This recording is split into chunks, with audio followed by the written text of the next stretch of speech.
The small town of Hazard, Kentucky was a wild town run by outlaw clans. The small town of 300 people was barely more than a brick courthouse and an old log jail and a few stores and saloons. There were no schools and churches to speak of. But the one thing the town had plenty of was violence. Most folks today have no idea that this place was ground zero for one of the biggest Appalachian feuds in history. No, I'm not talking about the Hatfields and the McCoys. That's been glamorized by the media. I'm talking about a feud far more vicious. This feud was so violent that old Devil Haynes would have quickly locked his cabin door and quietly peeped out his windows in awe. That's right, this was an all-out war that terrorized eastern Kentucky for decades, and even the government couldn't stop it.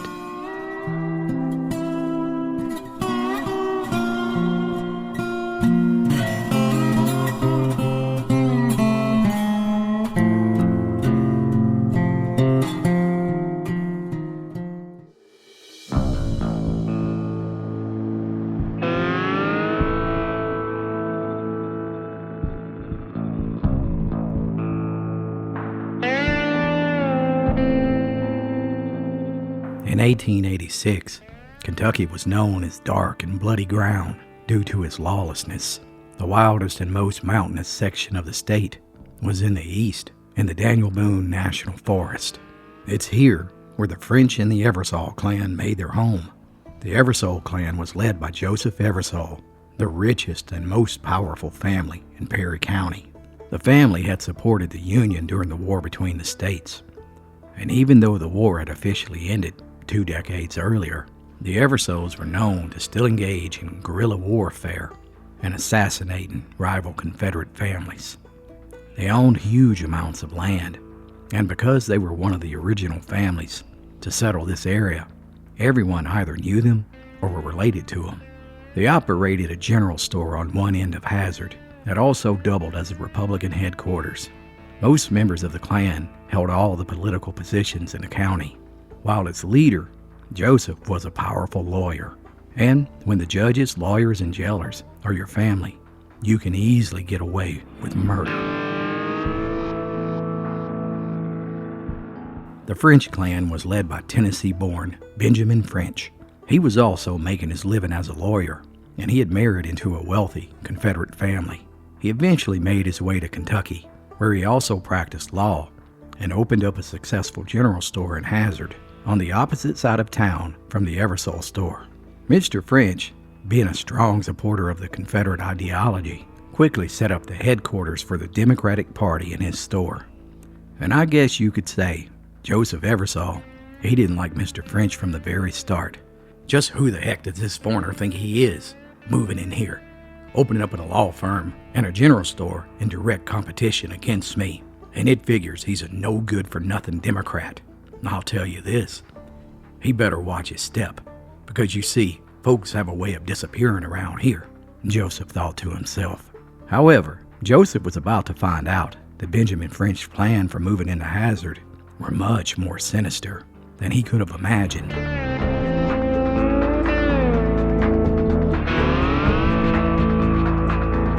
You see, Mr. French had struck a deal with a newly formed coal company that was looking to buy up all the land in Hazard to mine for coal. Now, they didn't want the land per se. What they wanted was the mineral rights. That is, they wanted to dig tunnels underneath the town and extract all its coal. And the farmers who lived in the area had no idea of the value of coal. So Benjamin set out to each farm, one by one, offering pennies on the dollar to purchase the mineral rights, and suckering each fool who accepted his offer out of the huge gold mine that was underneath their farms. When Joseph realized this, he began telling every farmer not to sell their land. After all, these were his people, his family and friends, and in his mind, Benjamin French was just a low-down snake in the grass. And so you see, it wasn't a secret that both of these men hated one another, and everybody knew it.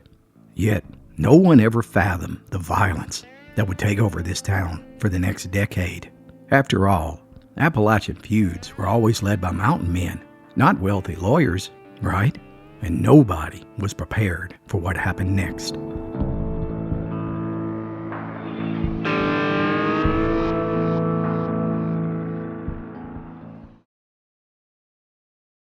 The fuse that ignited the powder keg all started with a woman.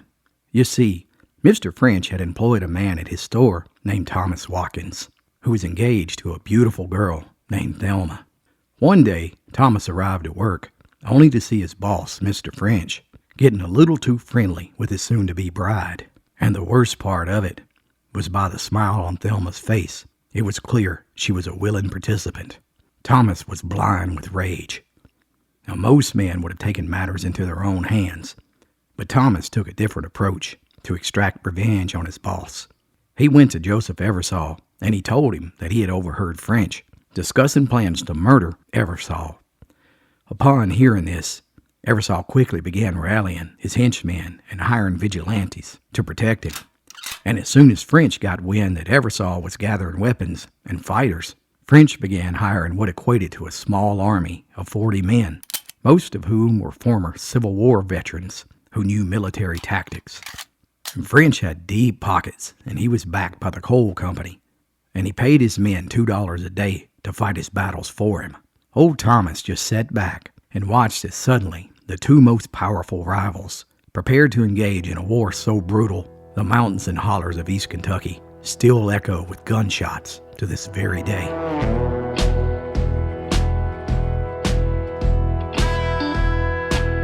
The entire town of Hazard was under siege as both armies dug into the surrounding hills. There was an eerie feeling that the violence would commence at any minute, and folks hid in their houses. However, the first shots were fired by Eversole. You see, he had spent the day drinking and gambling with a local preacher. Now, this man wasn't an ordinary messenger of God. He was known to fight at the drop of a hat, and many times he would drop the hat himself. Folks said he kept a Bible in one pocket and a deck of cards, a flash of moonshine, and a pistol in the other. And unknown to Eversole, the preacher was close friends with Mr. French. As the two men continued drinking and gambling, the two men exchanged words, and then the fists, they started flying. With the preacher beating the hell out of the lawyer, one of Eversole's gunmen shot the preacher. He took off running behind the back of the saloon, but by the time he reached the rear of the building, Eversole was there waiting for him and shot him right between the eyes, killing him before he hit the ground.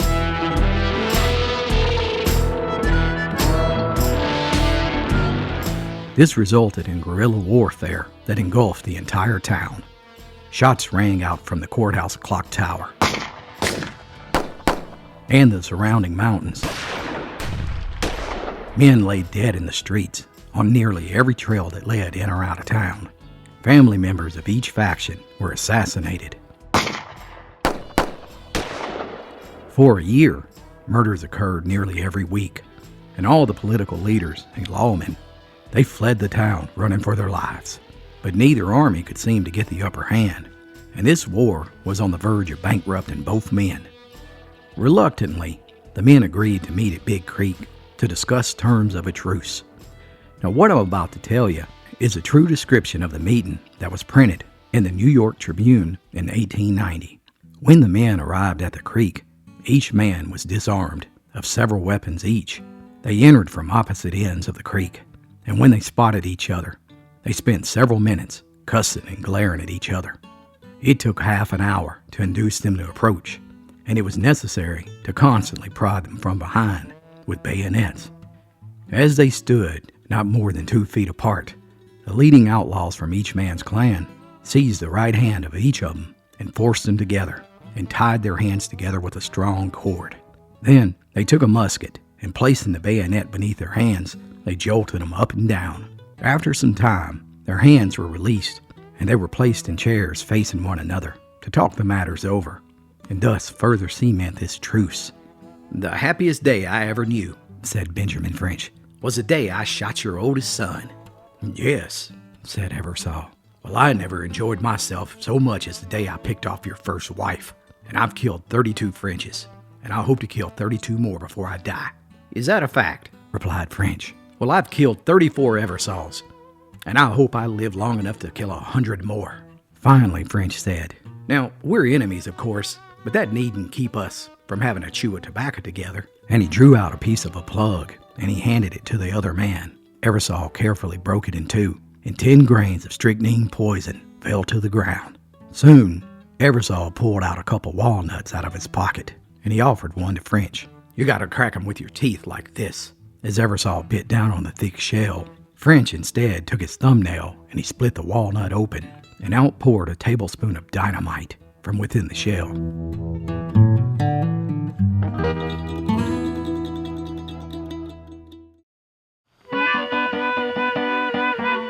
As you might imagine, the ceasefire didn't last long, and soon the fighting was on again. French decided it was time to cut the head off of the snake. He directed his top gunmen, Bad Tom Smith and Joseph Atkins, to assassinate Eversole. The outlaws hid in a pine thicket atop a bluff overlooking the main road to Hazard, where Joseph Eversole and his father-in-law, who was a county judge along with his son, were on their way to court.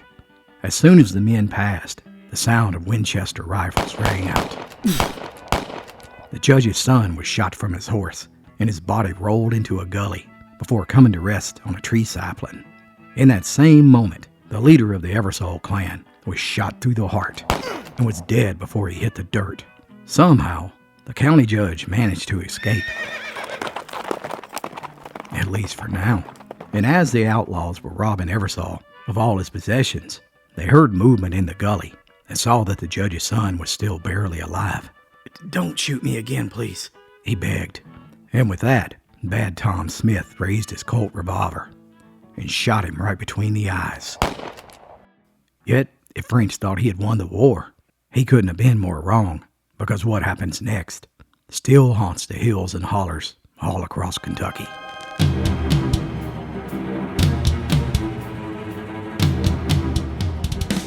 After Joseph Eversole's death, his son-in-law, John Campbell, assumed leadership and quickly captured the entire town of Hazard.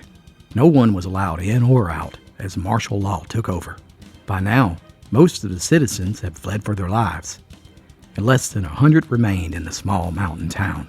But the French clan was ruthless, and they surrounded the town from high atop the mountains. Bullets rang out non-stop for months, when once again they killed the leader of the Eversole clan. In an effort to reclaim Hazard, the Kentucky governor dispatched the 2nd Regiment of the Kentucky Cavalry to reclaim the town. The Eversole clan joined forces with the militia, and another all-out battle commenced in the mountains surrounding Hazard. There were so many dead men, they didn't even bother to bury them. Where each man fell dead, it became his final resting place. The combined forces were able to drive the French outlaws out, and even captured 2 of its leading gunslingers. Once order was restored, the militia retreated, leaving Hazard in the hands of the Eversole clan. During the feud, several judges had been assassinated, and no one had dared to try and convict any members of the clan for fear of death. But with order restored in town, and the courthouse surrounded by the Eversole army, Bad Tom Smith and Bob Prophet of the French clan were standing trial where they were sure to be hung once they were convicted.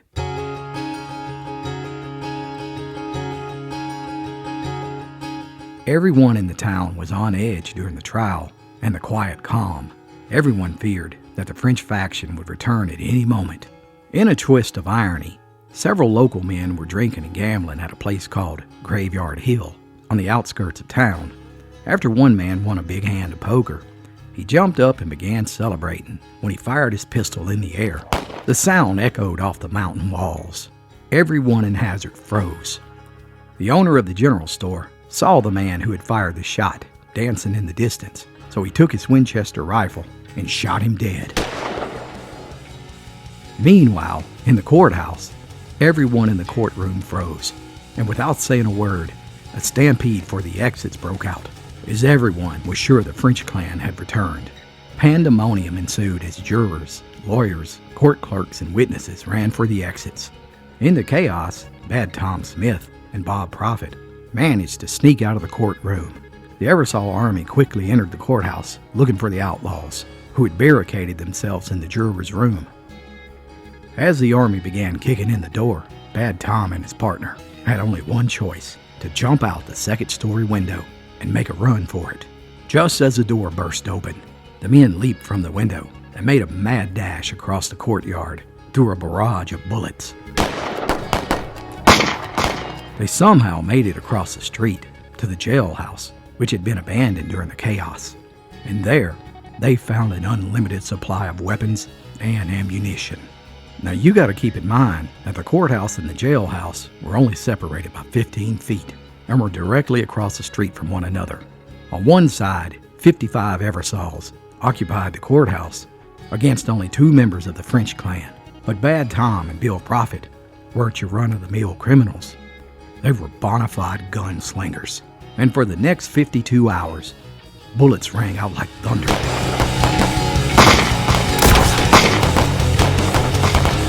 The courthouse and the jail were shot to pieces. The rest of the French army had once again returned and positioned themselves on Graveyard Hill, where they laid in the sunken graves and used tombstones as shields. The Eversoles were now prisoners trapped in the courthouse. Anytime one of them made a run for it and attempted to escape, they were shot down in the streets. The French clan was using military tactics and strategies they had learned during the Civil War, and they were about to put an end to this war in one of the most vicious and ruthless assaults ever. That night, in one final attack, several members surrounded the county judge's house and demanded that he come out. But when the judge refused, they threw a stick of dynamite through one of his windows and blew up the house, killing his entire family. At the same time, other members of the French had used the cover of darkness to sneak to the courthouse where the Eversoles were held up, by this time starving for food and water.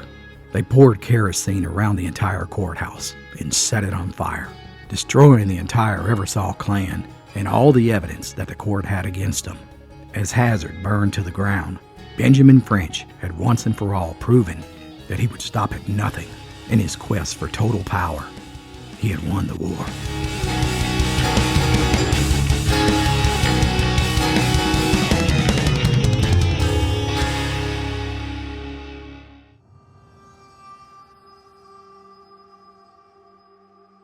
Yet, folks in the mountains have a way of never forgetting or forgiving. 15 years later, in 1913, in a completely chance encounter, Benjamin French was traveling a couple thousand miles away out west. When he stepped off a train, there were hundreds of people coming and going. And as he was walking through the crowd of faceless strangers, his eyes met another woman's eyes. And as the two walked towards one another, he felt like he knew her, like he had seen her before. Closer and closer, they walked towards one another, when suddenly he realized it was Joseph Eversole's wife. He tipped his hat. "Howdy, ma'am," he said as he was a few feet from her. And in that moment, another voice spoke. "Burn in hell, you son of a bitch." Joseph French was shot dead by the widow's son, who was standing next to her. He would be the only man in the entire feud ever to be convicted of any crime. For killing Joseph French, he was convicted of disturbing the peace and fined $75.